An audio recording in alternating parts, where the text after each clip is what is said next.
price action-wise Intel's ever had. I've always felt that when Lip-Bu Tan won the Semiconductor Man of the Year award, Robert Noyce in 2022, and one of the introducers was Jensen Huang, that there would be some sort of partnership here. I did not know it would be this fabulous. The reason why this is so great is, if you can imagine, NVIDIA gets PCs. NVIDIA gets consumer. They don't have consumer. Intel is already in with a CPU, and now NVIDIA will be using their CPU. It's easy to see how AMD could be dislodged. It's easy to see how ARM can be dislodged. Remember, the CEO of ARM used to be at NVIDIA. David, this is a remarkable thing for both. It takes off Intel any possibility that it's going to be an existential crisis. This needed to be seen. It needed a lot of money. It had the government. It had SoftBank. Now it has NVIDIA. I'm not worried at all about Intel, national treasure, but man, NVIDIA did fantastic. Price-wise, I guess Intel has always had. I've always thought that there would be some kind of collaboration here. When Lithwin won the 2022 Robert Noyce Award for Semiconductor Man of the Year, and Jensen Huang was one of the I had no idea it would be so amazing. This is so fantastic because, as you can imagine, NVIDIA receives PCs and, consequently, consumers. They have no customers. NVIDIA will now be using their CPU, which Intel already has. It's simple to understand how AMD could be removed. It's simple to understand how ARM can be removed. Recall that ARM CEO was formerly employed at NVIDIA. This is amazing for both of them, David. It eliminates Intel. Any chance that an existential crisis will occur? This had to be seen. A lot of money was required. The government was there. SoftBank was there. It has NVIDIA now. Regarding Intel's national treasure, I'm not at all concerned. But wow, NVIDIA did a great job. Well, I believe you mentioned a few of the more significant points there. It appears that what is being produced here is a national champion. Compared to NVIDIA, Intel still has a very small market capitalization, and NVIDIA's $5 billion is nothing. Let's be honest, though, and admit that they could probably find that in the couch cushions in all of the corporate offices. However, the roughly $2 billion that SoftBank contributed, which sort of kicked things off, is also right there at $23 per share, isn't it? NVIDIA is purchasing this stake at a price of $23 to $28 per share. Then, of course, came the government's funding, which was always going to be there, but basically took the shape of an equity investment. However, they have nearly raised $20 billion. Indeed, and I believe that the main reason I was so worried when I spoke with Lip-Bu was when you looked at their balance sheet. This balance sheet is problematic. I was unaware of how much this man is loved. By the way, he is highly regarded in the semiconductor community. Additionally, he decided to invest in semis when everyone else was buying enterprise software. What if you had a warning from your desk before your retirement was erased?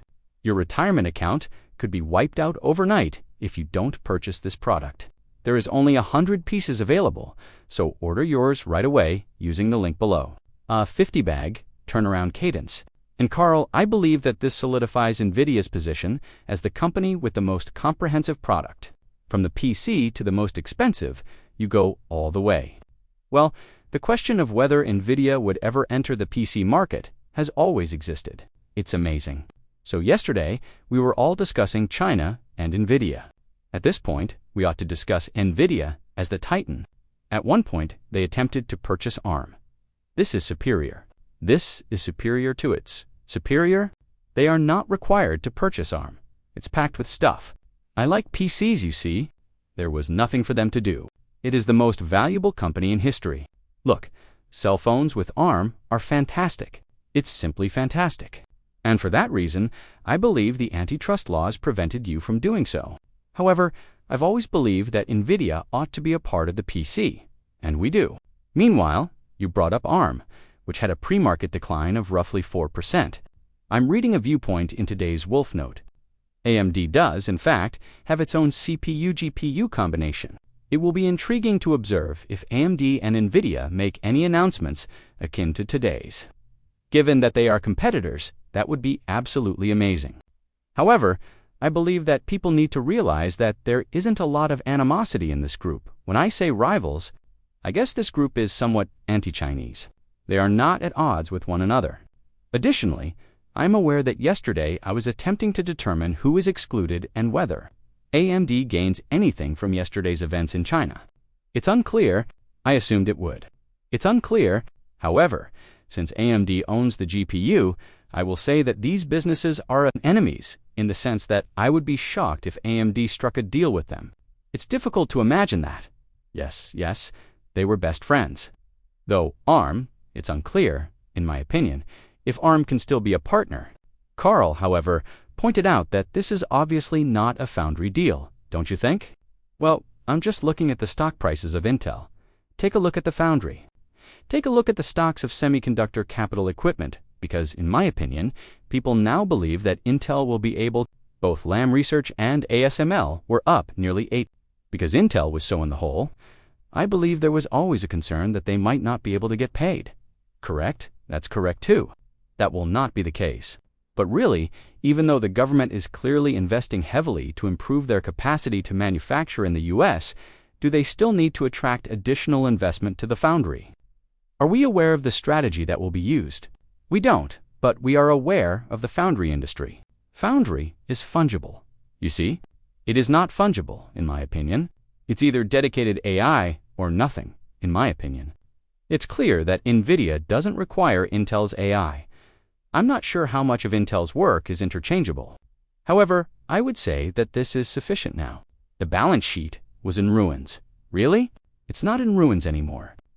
A lot of their money is in ruins. Additionally, you deserve praise for your positive remarks about Lu Yu. You know, it's satisfying that, well, he's a person who is adored and respected in this.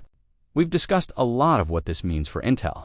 But what does it improve for Nvidia in terms of combining the power of their AI and accelerated computing with Intel's CPU technologies and the x86 ecosystem to provide customers with state-of-the-art solutions? Again, you may read these press releases and be a little confused about what's going on. In reality, what does that mean? What does this agreement mean for Nvidia? Does it really help them in any way? Yes indeed. The PC was required by Nvidia. Nowadays, it seems like everyone believes that server PCs are also low-end. All they require is AI. No, I mean, they want everything, don't they? They wanted a cell phone, so they would look. PC just happened to fall into Jensen's lap, but I'm not saying that he was desperate for it. It landed in his lap. And I've always known that something could be done because he and Lip-Hu were so close. That they could be, that from now on, the CPU, which is a huge amount of CPUs in data centers, is something I didn't think would be so good. This includes not only PCs, but also custom data center products that will be basically assembled. Custom would be more Broadcom, but I do believe that we have a tendency to believe that AI is the only important factor, and that the PC and server markets are very small. That is untrue. Everything counts. Nvidia's announcement of this approximately $5 billion investment in the chipmaker caused Intel's shares to soar this morning. Plans to create PC and data center chips are part of the partnership. This morning, Patrick Moorhead, the chief analyst and CEO of More Insights and Strategy, joins us to discuss the deal. Patrick, as well as where you believe it came from. Do you think they're looking at a pure business case here, or are they pushing this along with the help of government forces? Yes, it is very evident to me. For Intel, it's all positive. Everything is fine. These conversations, in my opinion, have been ongoing for a while. I'm not sure what stimulus led to this closure. Lip-Hu, the recently appointed CEO of Intel, has been there for roughly 6 months. I believe this has his fingerprints all over it, and he is undoubtedly a deal maker. The administration's hand on the scale has always been what I've been searching for. I'm not sure if that's true in this instance. I wouldn't be shocked to learn that this was actually a request from the administration, especially considering Intel's approximately $5 billion investment. For AMD and ARM, is this really bad news? Well, I doubt it. First of all, it's likely that it will take 2.5 or 3 years before we can enjoy the results of our labors. Additionally, sources have informed me that this is an optional feature. For ARM, for example, users will have the option to choose between ARM and Intel versions. In my opinion, the main focus of the AMD story is where the company is growing. Nvidia is currently at 95% and AMD is at 5% in data center GPU. What AMD can accomplish in those markets, compared to other markets, is the true story. In addition, I would like to clarify that based on my channel checks, AMD is currently the preferred CPU for the head node on Grace Groppard Me. Blackwell Systems, which is the ARM plus the GPU. It is currently too difficult to determine the true impact on AMD and ARM by this point. What does Nvidia get out of this?